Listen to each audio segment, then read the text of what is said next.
Um, am I gonna get any kind of timer or do I just go? Oh, you can, what timer would you like? If somebody said I could take 40 minutes, do you really want me to take 40 minutes? You can take up to that if you want. If Yep, as somebody long give as you me want. 40 minutes and let's just see how it goes. Sounds good. I'll get your timer started. Okay.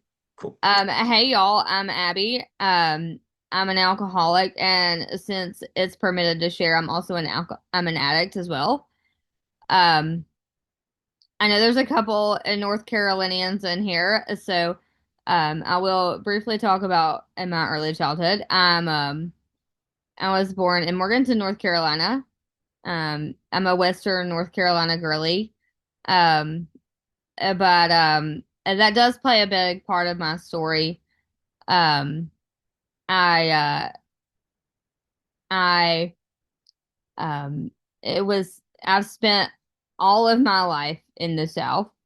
I haven't traveled extensively, which I know is different than most of the people I interact with in the rooms. But I will start from the beginning. Um, I it was a probably an exercise addict before I was really addicted to anything harder than exercise. Um, I joined the swim team when I was 4.5, and probably when I started school at age 5.5, I was dragging my dad out the door at 5:30 to go to swim practice with the high schoolers. Um, and he was not a happy camper, but he took me. Um, and I had to do that every day. Um, I managed my own little diet, and um, I'm sorry, I looked at the chat. I probably shouldn't do that while I'm sharing. Um, but I managed my own little diet, and I made the exercise a plan with the high schoolers every day, and I had to be at practice every day at 6 o'clock. He went to run, I went to swim every day. If we missed it, it was like I was a dead person. And obviously at 5 years old, I didn't go, huh, maybe this is an odd behavior.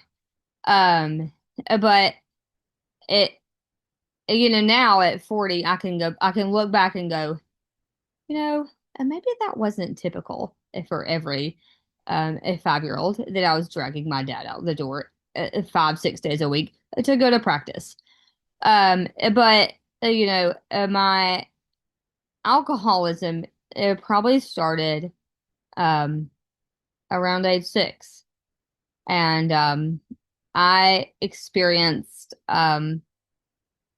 something in my life that is very difficult to talk about. Um, but I experienced some abuse at the hands of a neighbor. Um, and I was given alcohol to make me stop crying. And when that abuse stopped, I said, "Hey, uh, can I get some more?" And I I very quickly, um, now that I'm an adult, I can look back at that behavior and go, that was not normal. Um, but then I just knew uh, the the special drink, um, it was it was a reward, and that reward it made me feel better, and it made me calm, and it made my feelings feel better. And that special drink, my special drink, that's what it was called, my special drink. Um, it made everything just a relax away.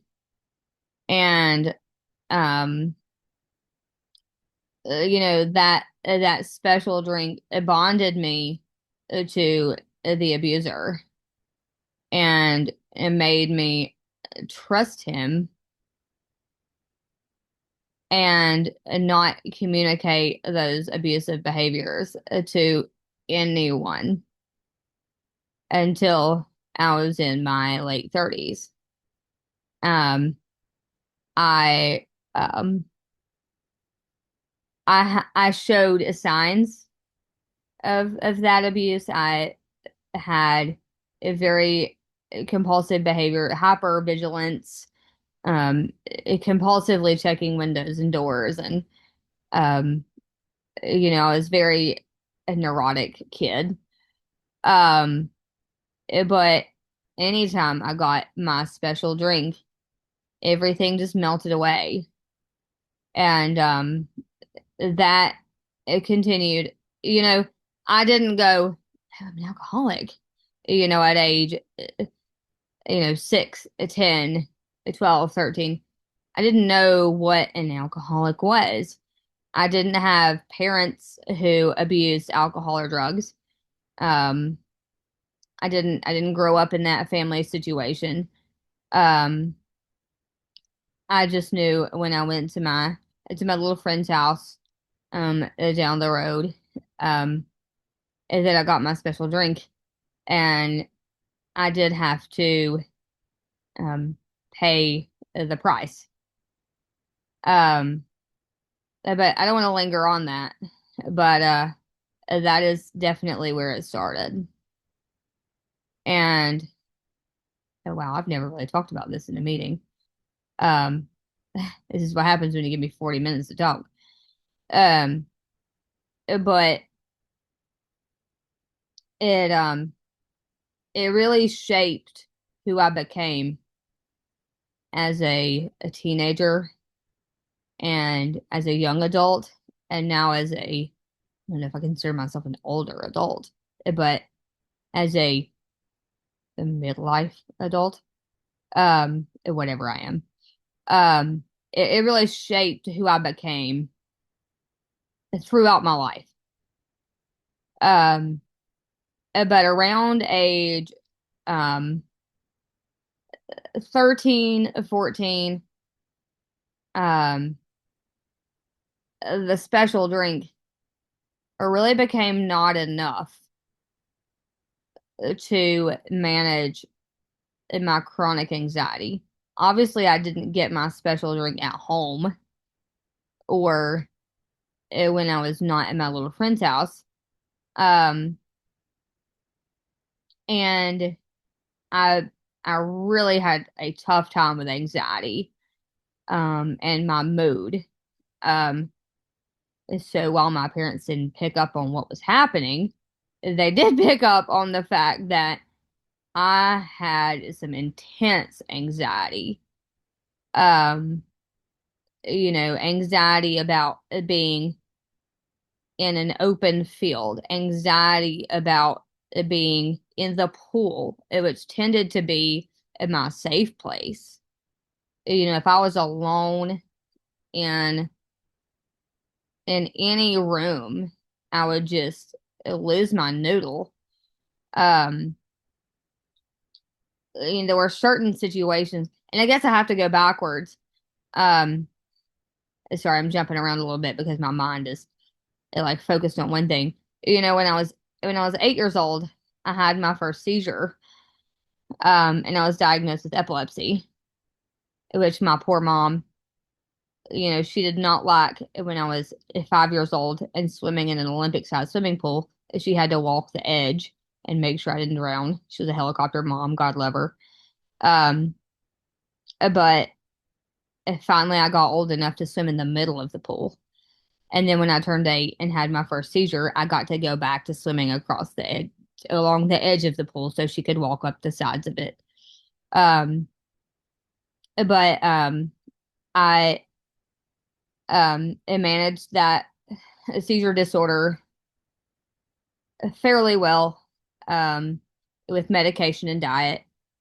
Um, and you know, she meticulously managed the ketogenic diet with me, and that did help along with medication. Um, So then I will jump back to when I was a teenager. Sorry, I'm kind of jumpy today. Um, and I struggled with anxiety and some mood swings. I believe at probably age 14, I was diagnosed with bipolar disorder. Um, and it put on lithium and benzos. And I'm sure in this room there are people who have been put on benzos and have managed them to a T. Um, but at around age of 14, 15, I also made friends on the swim team. And I was um a very strong competitive swimmer as well. So I had to manage anxiety. I was drinking with friends, taking benzos, as well as taking the mood stabilizing medications. Is so like at age 14, it all kind of started. And it it didn't blow up at age 14. It just started. And I felt like at age 14 I could kind of handle it. And I don't know if my parents, I like my memory of it is really foggy. I'm assuming because I was having seizures and I was put on a ton of medication, that's why my memory of it is really foggy. Um, but I remember thinking, oh, if I go to, this friend's house, I can drink and then I can go to the pool and take a medication. And then I'm also getting medication at home so I could really like play.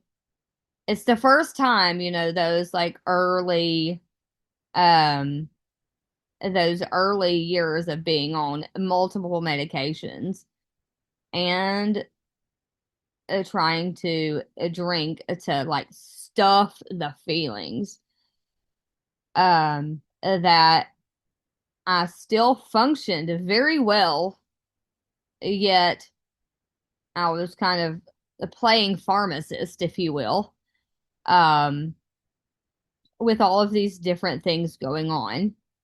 And, my mom, who was really on top of everything, realized it was not going well. And she decided she would take it all over. And until I got out of high school, she managed everything because, like I said, helicopter parent. Um, and when she took it all over, it got a lot less fun for me. Um, but I remember being grateful that she took it over because I knew in the back of my mind that it was not going well. And I knew I needed help. And I remember being, like a salty teenager, like in just a bad mood, mad, having all of these. Oh my God, I've talked about this for 15 minutes already. I gotta hustle. Um, I remember just being salty and mad all of the time that she took this over and like pissed at the world. Um, uh, but still yet grateful that she had managed everything. And that's like a chronic thread. That's like a thread throughout my life. Being pissed that she took it over, still yet grateful that she was willing to help. Oh, that's revealing. Okay. Um, I just had like a moment. Um, but then I went to college. I got accepted into UNC Asheville for our friends in North Carolina. Um, and I was in a sorority, and as you can imagine, there was some fun times that went along with that. Um, but I had to manage my own meds. I had to manage my own eating and a temper of my own drinking and partying. Um, and again, after a year and a half, it blew up. Um, but it only blew up because I got sick. I was diagnosed with a condition called pseudotumor cerebri, which is a really fancy way of saying my brain makes too much squishy brain fluid, and it thinks it has a brain tumor, and it freaks out.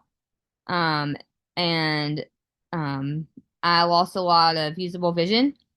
Um, and now I have a shunt, which is a little tube, goes in the brain, into the heart, diverts all the fluid, and not a big deal. But it really screwed up my life um for a while. And and lo and behold, I went home um and my mom took it all over again. And I enrolled in community college, and then it went to Appalachian and completed my bachelor's degree and in elementary ed, student taught, hated it, hated it, and said, Dad, I want to be the Braille teacher. And my dad was the Braille teacher, so he said, I know where you need to go to school. So I went to North Carolina Central and trained in teaching children with vision impairments. I did my schooling at the Governor Moorhead School for the Blind, and near our friend Debbie in Raleigh. Um, I hated Raleigh because it's big, it's city, there are lots of highways and roundabouts, and it was scary. Um, I got driven down there, dropped off, and never left. It was scary. There's lots of people in Raleigh. Um, Lots. But I did finish my degree and got licensed in teaching children with vision impairments. And I taught in Lincoln County Public Schools for 9 years. And I left due to a plethora of stuff, um, and not limited to and including alcohol abuse, mental health, physical health. Everything just blew up right before COVID. And I my drinking at that point had picked up to the point that I couldn't wasn't safe to drive a car due to seizures, drinking, and medication, just everything. Life blew up. Um, if you're on seizure meds, you should not be drinking. If uh, if your seizure meds are working for you, you should not be drinking. That will make them not work for you. You'll have 25 doctors telling you that at one time. Um, and then you'll feel like an idiot. Um, but so COVID killed any desire to ever teach in public schools again. But I had learned how to be a Braille transcriptionist. Um, but I started working with a lady that makes Braille books, and that is what I eventually did as kind of a side hustle. Um, and I picked that up and started doing that on the side. Um, so I had a little bit of income. But I continued to be 1 foot in and 1 foot out. I would do a step one, two, and three, and then I would go out, or I would try step four, and then I would go out, and I would, I never really got the hang of, um, I never really got the hang of um work in the steps. It you know, the whole admit you're powerless thing. God, that was hard. That was hard. And I don't know how this meeting approaches that. Um, and this is my first secular meeting, so you're probably getting a different approach than maybe usually you get in this room. But the whole admit you're powerless thing, it was really difficult for me because I'm the queen of I must be in control. Um, at all times. And that whole admit you're powerless thing, I don't get it. I can't do it. Like I must. That whole admit you're powerless thing, like I don't get it. Um, but I try. I try every time. I try really, really hard. Um, but and then to turn it over to a higher power, like I got a higher power, and it's my higher power. I don't force my higher power on anybody else. It works for me, and that's all it has to be. Um, but I have the hardest time at turning it over. Um, I'm I'm all about in my relationship with my higher power. But handing him something, like him, her, whoever, um, I just no. Um, but um, and this might be where I'll move toward the end. But I had recently um I had an issue where um I had in my seizures sort of under control thanks to seizure meds being well under control.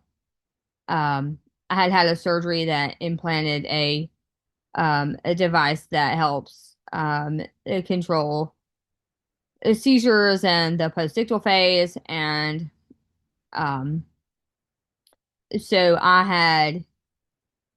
um, I had some things put in place that helped to manage my seizure disorder, and those doctors had said you cannot drink with this. You cannot. Probably with their finger up. I don't really know, but I was told you cannot drink. And what did I do? I came home and I got trashed. And I went back for my post-op appointment, trashed. Not taking care of my body, and not taking care of my health, and trashed. And um, I spent a lot of time in a hospital on a psych unit. Um, and about 35, 6, 7 days ago, I um I got to spend um I want to say 8, 10 days um, on the psych unit at a local hospital. Not really local. I'm maybe an hour away. Um, and I got to have a little fun time detoxing. Um, and it's not really a fun time. Um, it but my body got cleansed, and while I was there, I spent quite a bit of time in prayer and talking to my higher power. And I really felt hit again his presence telling me, I love you, but you have got to take better care of yourself. Like I felt the presence of my higher power telling me, you have got to take better care of yourself because I made you not to trash your body. And I just Like when I left there, I knew I could not continue to trash my body. And I knew when I left, I had to get in a meeting and get a sponsor and get my little butt ready to work the steps. And in the last, I'm gonna say like 34, 35 days, I've been in a meeting, at least one every day, sometimes two or three, because I know work outside the home, I have the time. But be in a meeting, at least one or two, I get a sponsor. I did it within the week and work the steps. We're doing it tomorrow because it's Thursday now. So like we're working the steps. Well, we're not working them, but we're working on them. Um, but I have a sponsor who has what I want. Like this sponsor, I'll look at her and her 37 years. I swear, I think she's a unicorn.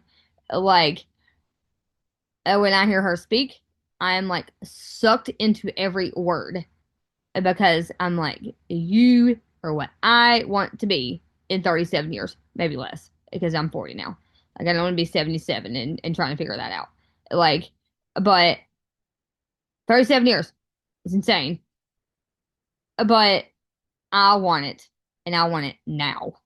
It's just like any good alcoholic, I want it now. I don't want to work for it. I want it now. But I'm willing to work for it. And she is not going to have to drag me kicking and screaming through the steps. I want to work them. I want to trudge the road of happy destiny. Um, and I have a trudge buddy, um, who knew I was speaking today and showed up in this meeting because they're amazing. Um, and I support them, they support me, and we trudge the road of happy destiny. And I am so thankful for these rooms and for Zoom when when I started trying to get sober. There was a little program ran by one EMT in Caldwell County. Um, it's called the Restart Program. Like one EMT and maybe one other person, they run this program, and you can call them, and they're like, "Yeah, we can help you get into IOP or whatever." And I'm like, "I don't want IOP. I just want to figure this out." He's like, "Go to AA. You can do it on your phone." And I'm like, "What?" He's like, "You can go to a meeting anywhere you want, any time of day." And I'm like, "Cool." So I take my little phone home and I go to a meeting, and it's in Los Angeles. It's LGBTQ friendly. I'm like, yeah, I'm a conservative Christian. You dropped me into an LGBTQ meeting? Cool. That's awesome. I'll take it. And they were so loving, supportive, welcoming. I chair a meeting. Not chair, I secretary a weekly meeting in that room now. And it's my home group. I love them. I wouldn't trade them for a thing in the world. Um, but I almost think that's where I need to wrap it up. Because the prom I'm gonna go back to the promises and then I'll wrap it up. Like, except now the promises have just packed their bags and gone out of my head. The promises is where it's at. Read the promises and then compare your life to the promises because the promises are where it's at. I love reading the promises. And then I go to talk about them and can't even remember them. But and welcome to being an alcoholic. But thank you guys for letting me share. I did not even think I could fill almost 40 minutes. And I guess y'all have led me to talk a lot about myself. Thank you for letting me share, and I hope you guys have another 24.